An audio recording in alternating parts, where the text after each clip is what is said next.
there is wind, there is supernatural. ஆவியானவர் கீழ் காற்றா வந்தாருன்னா வேற நடக்கும், மேல் காற்றா வந்தாருன்னா வேற நடக்கும். இந்த ரெண்டு காத்தா இல்லங்க, வெறும் காத்தா வந்தா அங்கேயும் ஒண்ணு நடக்குது. மொத்தத்துல காற்று என்கிறால் புதுமை என்ற அர்த்தம்.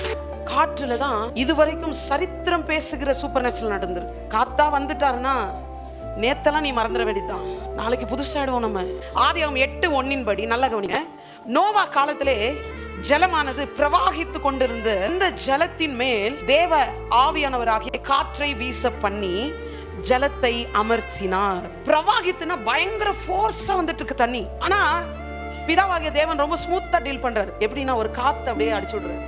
இந்த ஜலத்தின் மீது எப்படி காற்றை வீச பண்ணி ஜலத்தை அமர வைத்தாரோ, இனி உங்க லைஃப்ல பயங்கரமா ஸ்ட்ரகிள் பண்ணிட்டு இருக்கிற விஷயத்தெல்லாம் ஆவியானவர் என்கிற காத்து அப்படியே வீசி அமர பண்ணுவார்.